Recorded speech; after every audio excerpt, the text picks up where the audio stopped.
If your legs have started feeling weaker, heavier, or less reliable than they used to, I want you to pay close attention today, because a lot of adults over 60 assume that leg weakness is just part of getting older. They think, well, I guess this is what happens now. And that mindset can be dangerous. Not because aging is fake, aging is real. Recovery changes, muscle becomes easier to lose, balance gets less forgiving. But weakness is not always something you simply have to accept and live with. Sometimes your body is not just aging, sometimes it is missing support. And one of the most overlooked places that support can come from is nutrition. Now, I want to be responsible with you right from the start. No vitamin is a magic shortcut. No capsule replaces movement. No supplement can do the job of strong habits, enough protein, resistance work, and good medical care. But if your body is low in key nutrients, your muscles, nerves, and energy systems can absolutely suffer for it. And in older adults, that matters more than most people realize. After 20 years as a Navy SEAL, I learned a hard lesson that got even clearer as I got older. The body does not always break loudly. Sometimes it declines quietly. First, the legs feel a little slower getting out of a chair. Then balance feels a little less steady. Then stairs take more effort. Then you notice you're bracing more, hesitating more, trusting your body less. That slide often happens before people realize how much strength they've lost. So today I want to walk you through 3 vitamins older adults should pay serious attention to if they want to support stronger, steadier legs. Not because these vitamins work like miracles, but because if you are low in them, your legs may never feel quite right, no matter how motivated you are. And I want you to stay with me through the whole thing, because the real lesson is not just which vitamins matter. It's how to use them wisely, how to avoid wasting money, and how to make sure you are not treating a serious deficiency like it's just normal aging. Let's start with the first one, and in many ways this is the most important. Vitamin D.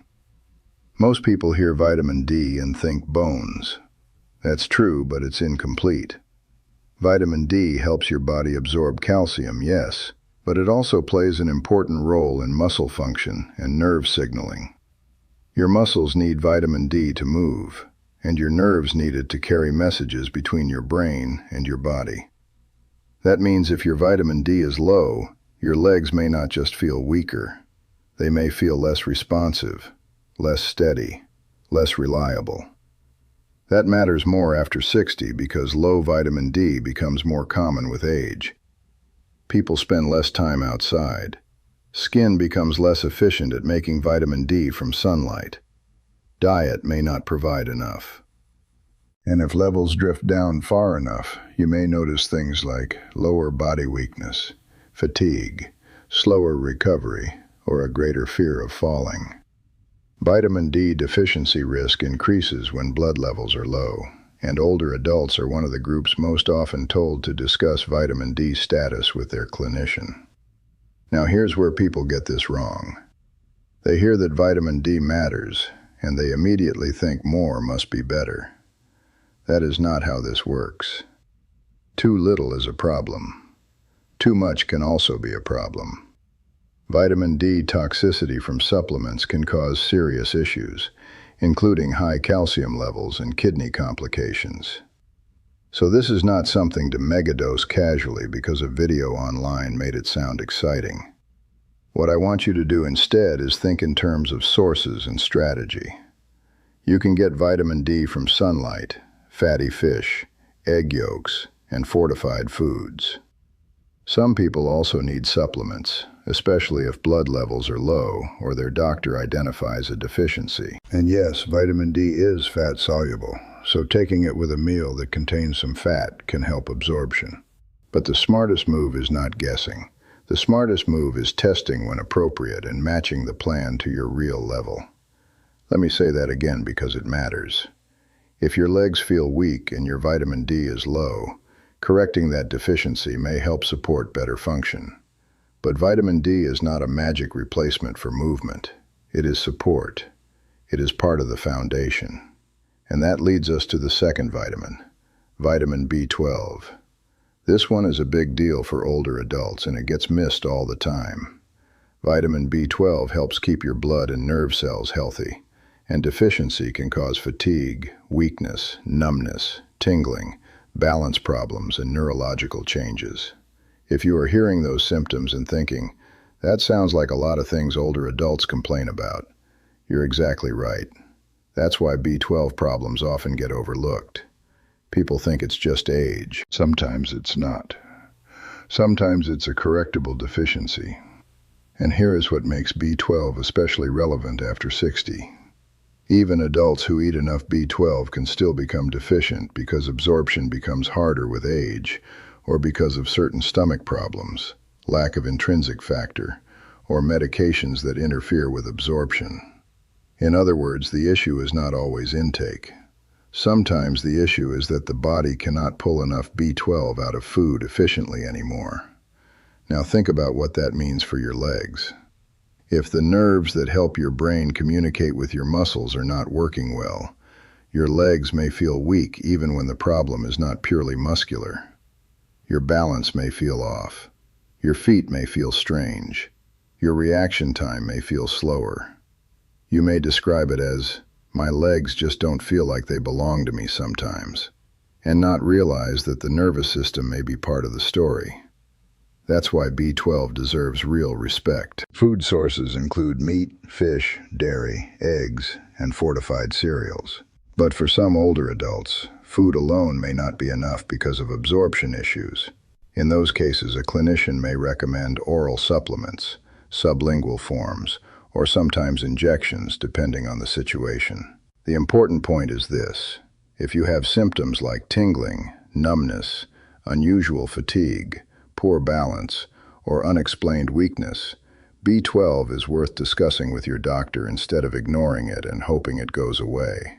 This is one of those areas where being proactive matters, because some effects of long-standing B12 deficiency can become harder to reverse if they go on too long. So the goal is not panic. The goal is not assuming every weak leg is a B12 issue. The goal is awareness. Now let's move to the third vitamin, and this is where I want to be extra careful and honest. Vitamin E. Vitamin E is not the same kind of leg strength vitamin that people online sometimes pretend it is. It is an antioxidant, and it helps protect cells from oxidative damage. That can matter for overall tissue health, and food sources like nuts, seeds, spinach, and avocado can absolutely be part of a supportive eating pattern for older adults. But this is not a miracle nutrient that suddenly rebuilds your legs because you bought a bottle and started taking it last Tuesday. I want to say that plainly because the internet loves exaggeration. Vitamin E from food is valuable. It fits well into a whole food eating pattern that supports healthy aging. But when it comes to supplements, more caution is needed.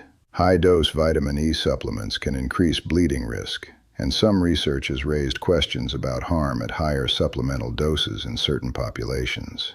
That means this is not a supplement to take casually, especially if you use blood thinners or have other medical conditions.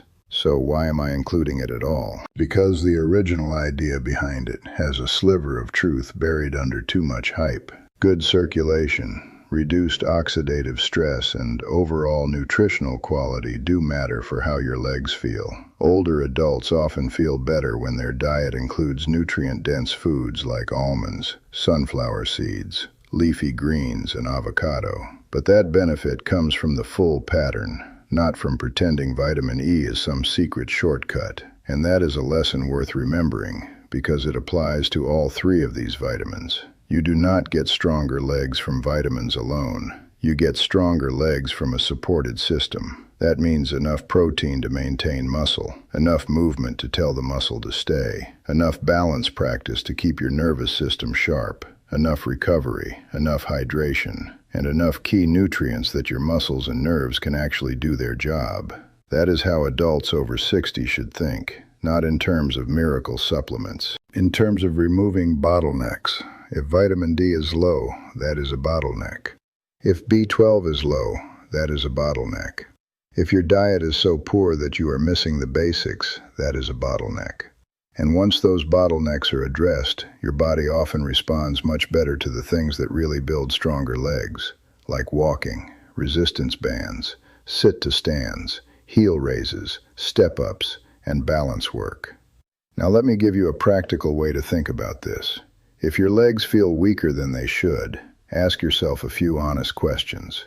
Do I get outside regularly, or have I been indoors most of the time? Do I eat foods that naturally provide vitamin D or B12? Have I been feeling more tired, numb, tingly, or unsteady lately? Do I take medications that could affect digestion or nutrient absorption? Am I expecting nutrition alone to do the work that exercise should be doing too? Those questions matter because they help you figure out whether the issue is likely general deconditioning, a nutrient gap, or both. And I want to say something important for the people who are hoping to feel stronger fast. I understand that desire, I really do. When your legs start feeling weak, it can be scary. It touches your independence. It makes you think about falling. It makes you think about needing help. So naturally, people want quick answers. But real strength is rarely rebuilt by speed. It is rebuilt by accuracy. That means you identify what is missing. You correct what is correctable. You stop wasting time on nonsense. And you combine nutrition with movement that actually trains the legs. That is how people make progress. So what would a smart routine look like? It might mean asking your clinician whether vitamin D and B12 testing makes sense for you. It might mean eating more fatty fish, eggs, dairy, fortified foods, or other nutrient-dense basics. It might mean choosing nuts, seeds, and leafy greens as part of a better overall meal pattern instead of chasing pills. It might mean taking a prescribed or clinician-recommended supplement if a deficiency is found. And it definitely means doing some form of leg strengthening regularly. Because here's the truth a lot of people do not want to hear.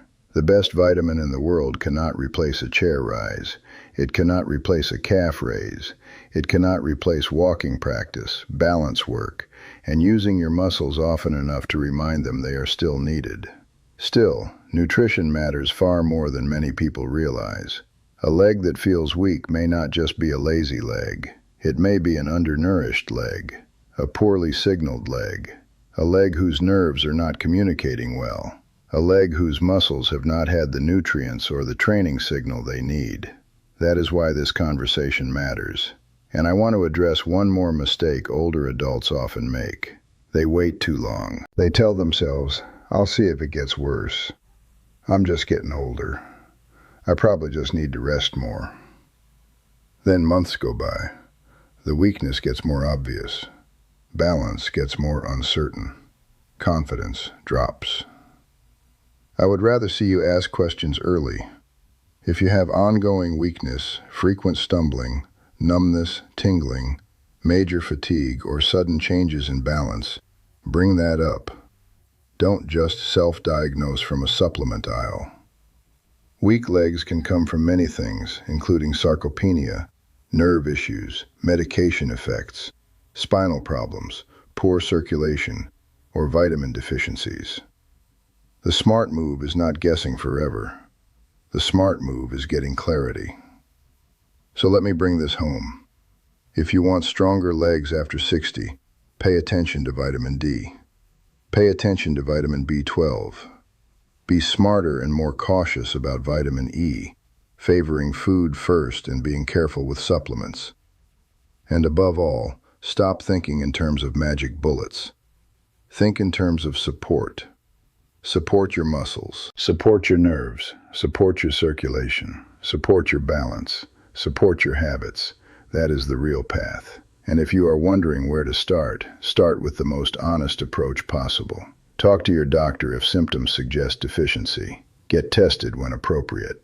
Correct real deficiencies instead of guessing. Eat like your body matters. Move like your independence depends on it. And stop waiting for weakness to explain itself. Because sometimes the body is not falling apart. Sometimes it is asking for something specific. And when you give it the right support, you may be surprised how much steadier, stronger, and more capable you can feel.